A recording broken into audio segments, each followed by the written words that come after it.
দেখো, আজকে ৩০ তারিখ। ভোর আমার ঘুম ভেঙে গেছে। আর এই যে বাগানে কিছু পুঁই শাকের গাছ ছিল, মা সেখান থেকে একটা ডাল তুলে এনেছে। যাকে মা আনাজ কাটছে, রেমো বসে আছে। আর আমি ব্রাশ করতে করতে ওখানে একটু ঘুরঘুর করছিলাম, ভালো লাগছিল তাই আর কি। এদিকে মা বলছিল রেমোকে খেতে দেওয়ার কথা। আমি বললাম দেবো, দাঁড়াও ব্রাশটা করবি তারপর দেবো। ব্রাশ করা হয়ে যেতে ওকে ঝটপট করে গিয়ে বিস্কিট দিয়ে এলাম। ওর গাটা বেশ গরম লাগছে দেখছি, গতকাল থেকে ওর শরীরটা তেমন ভালো নেই। আর মা এই যে দুধ গরম করছে, সে পুজোর জন্য যে দুধ আনা ছিল, দুধ ছিল আরও, সেটা দিয়ে কফি করেছে, ঠাকুরকে দিয়েছে। বিস্কিট, জল, কফি সবটাই। আর আমরাও সবাই কফি খাবো। তো তারপরে যে আমি বিস্কিট খাওয়ার সময় আবার ওকে বিস্কিট দিলাম অর্ধেকটা, বেশি বেশি পেয়েছে আর কি।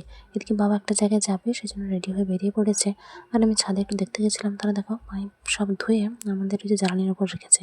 বড় বড় কথা বলে অথচ সব জিনিস ব্যবহার করে আমাদের ওপর দিয়ে। যাই হোক, বাবা বেরোচ্ছে বলে আমি সেখানে দাঁড়িয়েছিলাম ছাদে, খাওয়া দাওয়া বাদ দিয়ে। তারপর নিচে নেমে এসে ঝটপট কফির কাপ নিয়ে বসে পড়েছি। নতুন কাপে মা আজকের কফি দিয়েছে। সত্যি বলতে বিভিন্ন রকমের নতুন নতুন কাপ কিনতে আমার ভালোই লাগে, তবে মাঝে মধ্যে দামের জন্য একটু আটকে যাই। নয়তো কিনি, হয়তো এক আধবার চা কফি খাওয়া হয়, কিন্তু কাপগুলো বেশ ভালোই লাগে যত্ন করে রাখতে। তারপর ঝটপট মিষ্টি দিয়ে মুড়ি খেয়ে নিলাম, ওষুধও খেলাম। আর মা এই যে বসে আছে, মার সাথে একটু গল্প করছিলাম। এদিকে এখানে মোবাইলটা চার্জে দিয়েছি। তারপর মোবাইল হাতে ধরে নিয়ে নিজেই বসে পড়েছি। এদিকে মা মাছ ধরছে দেখে রেমো ওখানে গিয়ে হাজির।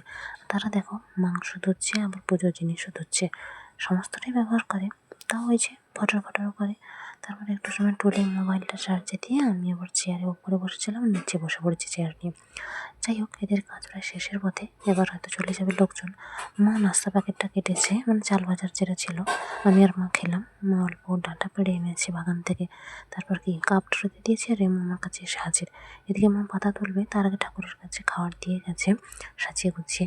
আমি কাপটা সুন্দর করে সোজা করে দিলাম, আর মা রেমোকে ভাত দিয়ে দিয়েছে। ওকে ভাত দেবে বলে ঠাকুরকে একটু তাড়াতাড়ি দিয়ে দিয়েছে, নয়তো রেমোকে দিতে পারতো না।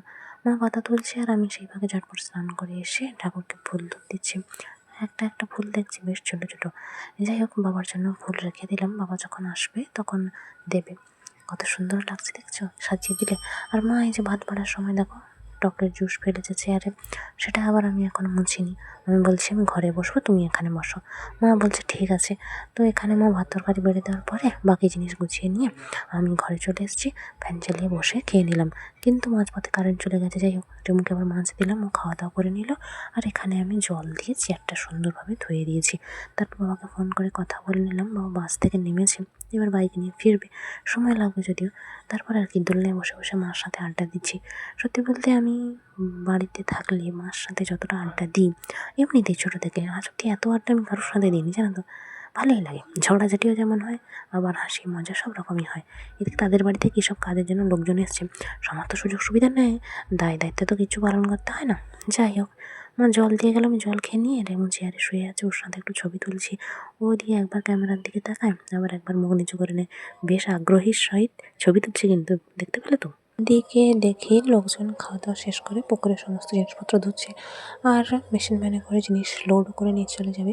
বাবাও চলে এসছে, তো আমি ঝটপট এসে শুয়ে পড়েছি। যাই হোক, বিকেলে ঘুম থেকে উঠলাম, আর বাবার ফুল তোড়া দেখছি, মানে মুখ খেতে দিয়েছে। ওদের পাইপ তো বসানো হয়ে গেছে, মানে সাবমার্সিবল। মাঠের দিকে ঘুরতে গেছি, জানো তো ঘুম থেকে ওঠার পরেই আমার আনন্দের শেষ নেই, কারণ মা বলেছে আজ আমরা বাসন্তী মেলায় যাব। বাসন্তী মেলা আছে বলে জানতাম না, তো জানতে পারলাম। আর দেখো, তাদের সে যে নালা করেছিল, সে নালা দিয়ে তো কতটুকু জল গেছে ভগবান জানে। আমাদের বাড়ির মধ্যেই বালি কাদা মেশানো সব জল ঢুকেছে। বড় বড় কথা বলে না সেজন্য, কিন্তু নিজেদের জায়গা তো এক ছটাকও আছে নাকি সন্দেহ, লোকের কাছ থেকে মেরে ছেড়ে যা পারে করে। যাই হোক, এখানে দুটো ফুলের কুঁড়ি পেলাম, নিয়ে চলে গেছি সেজন্য, মানে নিয়ে চলে যাবো আর কি। আর ফোটা ফুলও বেশ কয়েকটা হয়ে আছে দেখছি, ভালোই লাগছে দেখতে। এদিকে লাউ গাছটাও সুন্দর হয়ে আছে। আর দেখো, পাশে যে কাকুরা চাষ করেছে, অন্য এক ঠাকুমাদের জায়গা, সব বাগানে পোকা বেগুন ফেলে, অন্যান্য এটা ওটা পচা জিনিসও ফেলে, মানে এরা কী পরিমাণ ধুরন্ধর সেটা কী বলবো। যাকে বাড়িতে এসে এখানে দেখি মার সন্ধে দেওয়া হলো, আর আমি এই যে শরবত খেয়ে নিলাম ঝটপট। ইটগুলো সাজানো হয়েছে দেখছি, আবার ফোনে একজন দাদু ফোন করেছিল, টাওয়ার ছিল না বলে এখন এসএমএসটা ঢুকলো। তো এমন বসে আছে, আর আমি বাইরে থেকে এমনি একটু ঘুরে এলাম। সন্ধ্যা তো হয়েই গেছে, আমি শুধু ভাবছি কখন মেলায় যাবো কে জানে। যাই হোক, আজকের ফ্যান চালানো হয়েছে, আর ফ্যান চললে কেন জানি না আমার গ্রীষ্মকালে বিরাট আনন্দ হয়। এদিকে রেমুকে খেতেও দিলাম, আর আমরাও ঝুড়ি ভাজা দিয়ে মুড়ি খেয়ে নিয়েছি অল্প। যাই হোক বাবা বললো এবার ঝটপট রেডি হয়ে নিতে। তো মাও রেডি হচ্ছে আর আমি এই যে রেডি হয়ে গেলাম। আমার রেডি কয়েক মিনিটেই হয়ে যায়, খুব যে বেশি কিছু তা নয়। আর অনেকদিন পর চুলটা এরকম করে বাঁধলাম, সাধারণত এরকম বাঁধি না, অসুস্থ হওয়ার পর থেকে কমই বাঁধি। যাই হোক মাও রেডি, বাবাও তো রেডি, আর আমিও রেডি, সবাই মিলে রেডি। এবার বাইকে করে যাব, আর ওয়েদারটা ঠিকঠাক থাকলেই হয়। যাই হোক রাস্তায় নেমেছি, নেমে ঢং করছি। আর দেখো সেই যে মন্দিরটা রাস্তা যেতে যেতে পড়ে সেটাও দেখছিলাম। চাঁদ দেখছে, বাবা গাড়ি স্টার্ট দেবে, এখনও দেয়নি। বলতে বলতে এই যে পৌঁছেও গেছি এখানে। রাস্তায় এত কোনো ভিডিও ছবি কিছুই করিনি। যাই হোক মাকে দেখে মন ভরে প্রণাম করে নিলাম। মাকে বলছিলাম আমার একটা ছবি তুলে দেবে, তো ফোন হাতে নিয়ে দাঁড়িয়ে আছে। যাই হোক মার ছবি তুললাম আমি, আর নিচে নেমে এসে এমনি ছবি তুললাম। দুই মাই আছে কিন্তু আমার এই ছবির ফ্রেমে। আর একটা বিষয় কী জানো তো, আমি এখানে প্যান্ডেলে এসে প্রথমে বুঝতেই পারিনি, কারণ প্যান্ডেলে এখানে চেঞ্জ করেছে, অন্যরকম প্যান্ডেল আগে ছিল। কিন্তু ঝড় বৃষ্টিতে দুটো জায়গারই, মানে এই যে টাকাপুরা বাজার আর টাকাপুরা মিতালির সঙ্গে দুটো জায়গারই প্যান্ডেল পুরো ভেঙে অন্যরকম হয়ে গেছিলো। তো আবার ঠিকঠাক করেছে।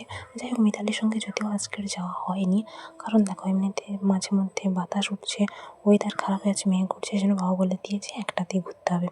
কী আর করার, মন খারাপ নিয়ে ঘুরছি। কিন্তু আমি একটা ভালো জিনিস দেখতে পেয়েছি, সেটা কখন নেব সেই আশায় আছি। যাই হোক মাও বেশ কিছু প্রয়োজনীয় জিনিস নিল, ঘরকন্নার জিনিস। আমি যদি আবার নিতে শুরু করি তো আমার কাছে টাকা শেষ হয়ে যাবে, কিন্তু নেওয়ার শেষ হবে না। মায়েরও সেম কেস জানি। আর এদিকে দেখো ছোটোবেলার এই যে এরকম পেন্সিল বক্সগুলো ছিল আমার অনেক রকমের, সেটার একটা ধরন দেখতে পেলাম, ভালোই লাগলো। মা এখানে কিছু কাপ দেখছিলো, আর আমি এই যে দেখো এয়ারপড নিয়েছি। কীরকম এয়ারপড নিয়েছি সেটা আসলে যারা জানে তারা জানে, না তো হুট করে কেউ বুঝতে পারবে না। সত্যি বলতে কি বিভিন্ন যে এই যে স্টেশনারি জিনিসগুলো আমার দেখতে ভালোই লাগে, আর এগুলো দেখো দেখতে পেলাম। যাই হোক কত সুন্দর কিউট কিউট জিনিসপত্র। তাই এইদিকে দেখো মা আমাকে খালি বলে আরে তুই কি এখনো বাচ্চা আছিস, ছোটো আছিস, এসব নিবি। কিন্তু মাকে কে বোঝায় ভাই, যেটা ভালো লাগে সেটা আজীবনই ভালো লাগে, ছোটো হই বা বড়ো। যাই হোক বিভিন্ন জিনিসপত্র ভেবে দেখছি, মাও অনেক কিছু কিনছে। আমি মূলত কেনার থেকে জিনিসের ছবি তুলতে, হাতে নিয়ে দেখতেই ভালো লাগে। বোতল দোকানে এসে মা আবার বোতলও দেখছিল। তারপর অবশেষে বাবা এসে হাজির, ফোন করতে করতে। বাবা এসে হাজির মানে আর তেমন জিনিস দেখা হবে না, খেয়ে দিয়ে বাড়ি ফিরতে হবে। কথাটা সত্যি করে দিয়ে সত্যি সত্যি খাওয়ার দোকানে এসেছি। আর তখন 9টা বেজে গেছে। তো ঝটপট ওষুধটাও খেয়ে নিলাম। এদিকে চাউমিন খেয়েছি আর চিকেন পকোড়া খেয়েছি, আর কিছু খাওয়া হয়নি। বাবা আমাকে বলছে কি রে বিরিয়ানি খাবি, বিরিয়ানি খাবি। এদিকে জানে আমার বিরিয়ানি তেমন একটা পছন্দের না, তবু এরকম বলছে। যাই হোক আজ আবার কে সব আসবে সেটা মাইকে হাঁকাচ্ছে। আমি খালি ভাবছি একবার যদি মিতালির সঙ্গে যেতে পারতাম। কারণ দেখো মিতালির সঙ্গে থেকে বাড়িতে চাঁদা কাটতে এসেছিলো, চাঁদা কেটে নিয়ে গেছে, কিন্তু টাকাপুরো বাজার থেকে এবারে আসেনি আমাদের এখানে। যাই হোক কী আর করা যাবে, যাওয়া তো হবে না, বাড়ি ফিরতে হবে। আর এই যে কাকু এমনভাবে তাকিয়ে আছে ছবিটা তোলার সময়, আমি পরে ছবিটা দেখে এত হাসছি, তখন তো আর তো খেয়াল করা হয়নি। এদিকে বেরিয়েছি, মিতালির সঙ্গে ওদিকে যাওয়ার রাস্তাটা দেখছিলাম, কিন্তু যাওয়া হবে না, কারণ বলতে বলতে বৃষ্টি এসে হাজির। আমি বলছি দরকার নেই, একটু সময় বরং দাঁড়িয়ে যাই। তো 9টা 45 বাজে এখন, দাঁড়িয়ে গেছি।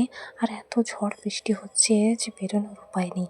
এদিকে এখানে যে কাকিমারা বসে আছেন, আমাদের বাড়ির সেদিকেও আছে কয়েকজন। সে কাকিমা একজন বললো যে টোটোকে ফোন করেছিল, মানে বাড়ির কাছেরই, বলছে যে সেদিকে আরও ঝড় বৃষ্টি হচ্ছে, মানে আমাদের বাড়ির দিকে। যাই হোক দাঁড়িয়ে আছি। আমি কয়েকটা ভিডিও করেছিলাম, সেগুলো আলাদা আপলোড করেছি। সেখানে বোঝা যাচ্ছে ঝড় বৃষ্টিটা কেমন হচ্ছে। তো দাঁড়িয়ে থাকতে থাকতে মাঝে আবার একজনকে দেখলাম, মানে একজনের পরিবারের অনেকজনকে দেখলাম, আমার এক ক্লাসমেট। যাই হোক সে যদি কথাবার্তা বলে না, আসলে মানুষের স্বার্থ ফুরিয়ে গেলে মানুষ এরকমই হয়। আমিও সেরকম বোঝা চোখে এখন কথা বলতে যাই না। তো তারা ঝগড়াঝাটি, চিৎকার চেঁচামেচি অনেক কিছু করছিল, দেখছিলাম। তারপর অনেকক্ষণ দাঁড়িয়ে থাকার পর পা কনকন করছে বলে মা বাবার সিঁড়ির নিচে যেখানটা বসেছিল, চারদিক যদি ফাঁকা, ওখানে এসে বসলাম। বাবা নিচে বসে আছে দেখে জুতো পরে। তারপর 10টা 50-এর সময় বৃষ্টি পুরোপুরি বন্ধ হয়, আর আমরা বেরিয়েছি। সবাই বলছে তাড়াতাড়ি বাড়ি চলে যাই হোক ভয়েসটা এডিট করার সময় বাবা ডাকছিল, সেজন্য আওয়াজটা পেতে পারো বাবু বলে। তো 11টা 15-এর সময় বাড়ি ফিরলাম, আর আবার সজোরে বৃষ্টি এসে গেছে একদমই। এত জোরে জোরে বাজ পড়ছিল আর বৃষ্টি হচ্ছিলো কী বলবো। তবে আমরা রাস্তায় যখন আসছিলাম যে দেখছিলাম অনেকে যাচ্ছে আবার মেলার দিকে। যাই হোক কারেন্ট তো যাচ্ছিলো আসছিলো। তারপর দেখি বৃষ্টি থেমে গিয়ে এরকম চাঁদ বেরিয়েছে। আমার যে টুকিটাকি জিনিস কিনেছে সেগুলোই দেখছি, আর আমার জন্য যা এনেছে সেগুলো বের করে দেখছিলাম। বোতলও একটা নিয়েছে অবশ্য, তো ভালোই লাগছে বেশ। আর আমি ভয়েসটা এডিট করছি সকালবেলা, সেজন্য এখন খুব লাগছে। যাকে চাঁদ তো উঠেছে সুন্দরভাবে, চাঁদেরও একটু ভিডিও করলাম। আর বাবার সাথে আজকে কখন কখন কথা হয়েছে সেটা যে দেখিয়ে দিলাম। যাই হোক ফুলও মোটামুটি ফুটেছে প্রায়। আর আমি যে ছোট্ট টিপটা পরে গেছিলাম সেটা এখনও পরেই আছি, ভুলিনি আজ। টিপ পরেই ঘুমিয়ে যাই। টাটা।